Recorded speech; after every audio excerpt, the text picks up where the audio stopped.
BRS party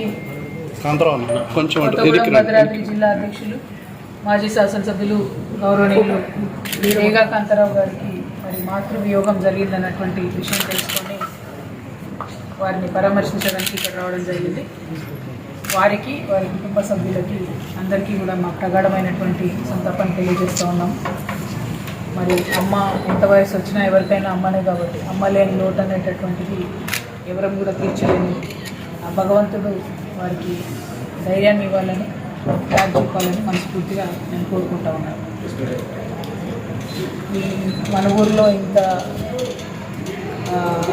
చివరికంట ఉండేటటువంటి ప్రాంతానికి వస్తున్నటువంటి సందర్భంలోనే మరి బీసీ బిల్లు కోసం మేమందరం పోరాటం చేస్తున్న విషయం అందరికీ తెలిసిందే. 42% బీసీలకు రిజర్వేషన్లు పెడుతూ రాష్ట్ర కేబినెట్ ఆమోదం తెలిపిందనేటటువంటి వార్త ఇప్పుడే వింటూ వచ్చాం. మంచి పరిణామం. తెలంగాణలో ఉన్నటువంటి బీసీ బిడ్డలందరూ కూడా చాలా హర్షించాల్సినటువంటి మంచి పరిణామం.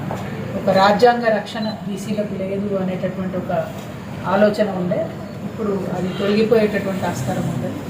అయితే రాష్ట్ర ప్రభుత్వం చిత్తశుద్ధితోని మీరు ఏదైతే కేబినెట్లో తీసుకున్న నిర్ణయం ఉందో దానికి మళ్ళీ ఎటువంటి సాంకేతికపరమైన సమస్యలు రాకుండా కోర్టులలో అయినా చివరికంట ఎలక్షన్ జరిగి తెలంగాణ రాష్ట్రంలో ఉన్నటువంటి స్థానిక సంస్థల్లో 42% బీసీలకు అమలయ్యేంత వరకు కూడా చిత్తశుద్ధితో ప్రభుత్వం ప్రయత్నం చేయాలని చెప్పి నేను డిమాండ్ చేస్తూ ఉన్నాను. ఇది ఖచ్చితంగా తెలంగాణ బీసీల విజయం, తెలంగాణ జాగృతి యొక్క విజయం.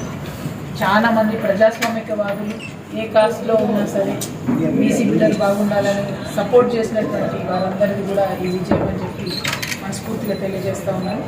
తప్పకుండా ఈ బీసీ బిల్లు తెలంగాణ రాష్ట్రంలో మనందరి పోరాటాల వల్ల వచ్చిన బిల్లు దేశానికే ఒక దారి చూపుతుందని కూడా నేను చాలా బలంగా విశ్వసిస్తూ ఉన్నాను.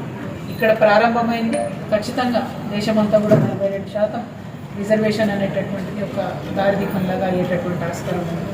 దానికోసం అందరం ప్రయత్నం చేయాలని చెప్పి ఈ సందర్భంగా కోరుతాం. Thank you. జై తెలంగాణ. మేడం, మీరు కొత్త పార్టీ పెట్టాలన్న ఆలోచన అన్నారు మేడం. జై తెలంగాణ.